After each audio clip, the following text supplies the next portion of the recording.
Bien sûr, de crypto, les infos crypto pour ceux qui n'ont pas le temps, ça pump fort, mais pas du côté du Bitcoin et des cryptos. Ce matin, les gars, on va parler de ça puisque c'est le pire ennemi des cryptos qui est en train de pumper. On va regarder pas mal d'autres indicateurs et ce qui se passe du côté du SP500 notamment. C'est parti, le BTC, donc il perd 2% quasiment. On est à 26 275 dollars. On a Ethereum qui perd encore plus.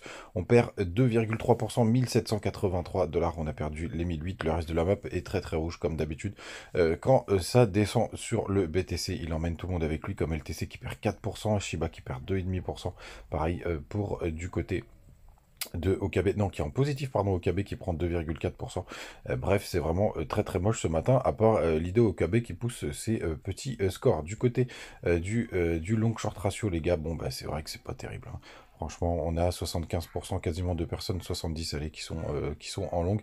Très compliqué d'avoir un rebond quand tu as une majorité de personnes qui rentrent en long comme ça sur les spots. Ça achète pas du tout. Ça fait très longtemps qu'on n'a pas été aussi bas, hein, du côté des spots. Regardez, c'est assez impressionnant. On est en chute libre sur les achats spot.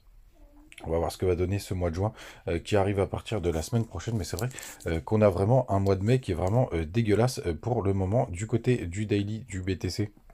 Ce qui est important de noter, c'est que ça y est, on arrive sur le bas du nuage. Regardez, il reste plus que, allez, on va compter, on est à peu près 2-3 jours avant de toucher le bas du nuage. Donc pour l'instant, même si on latéralise comme ça, vu que le bas du nuage remonte ici, on aura même atteint la target théorique de bas de nuage. Du côté du RSI, pour l'instant, on a une espèce de double bottom qui est en train de se former, mais c'est un peu trop tôt pour le dire, puisque la journée n'est pas finie. On a vraiment, vraiment pas mal dégonflé. On va voir vraiment ce que ça va donner, les gars, mais très très grande prudence. Demain aussi, ça fait longtemps qu'on n'a pas regardé, il y a quand même des grosses clôtures d'options. On va jeter un œil, elles sont juste là.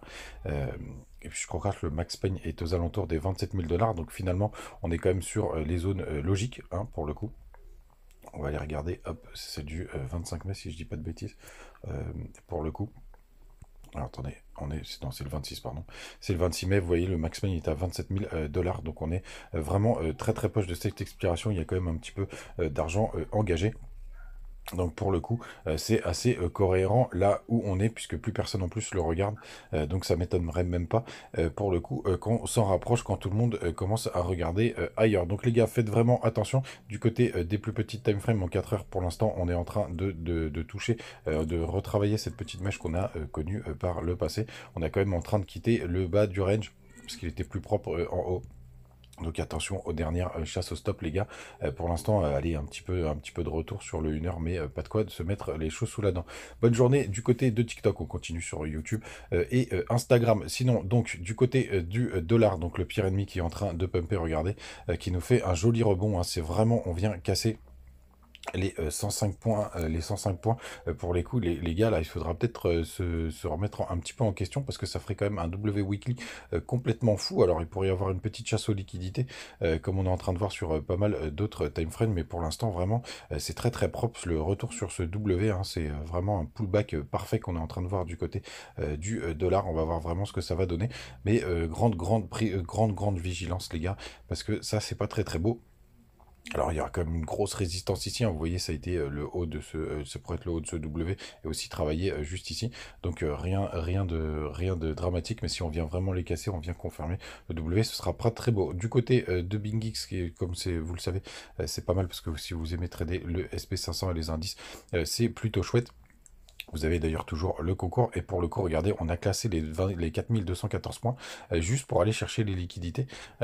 Tous les stops qui ont été positionnés là et on a réintégré. Donc ça, je vous dis, c'est pas très très bullish, hein, pour le coup, même si pour l'instant ça tient. Mais vraiment, les gars, je vous invite à la très très grande prudence.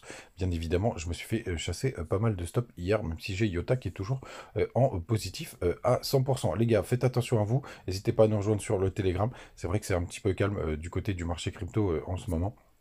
On le voit sur les vues, on le voit sur pas mal de choses, mais c'est ces moments de désintérêt qui sont plutôt pas mal pour la préparation du futur. Et oui, les gars, je continue de DCA sur quelques cryptos pour le coup, et je pense que la prochaine, bah, je vous en parlerai dans une autre vidéo, mais il y a une crypto que j'ai bien envie de travailler. Passez une très très bonne journée, je vous souhaite une très bonne journée, mais ça je l'ai déjà dit, et n'hésitez pas à utiliser les petits liens en commentaire pour les bonus du côté de Bingis et BitGet, surtout si vous avez bien pressenti tous ces mouvements, les compètes de trading, ça marche plutôt pas mal, ciao.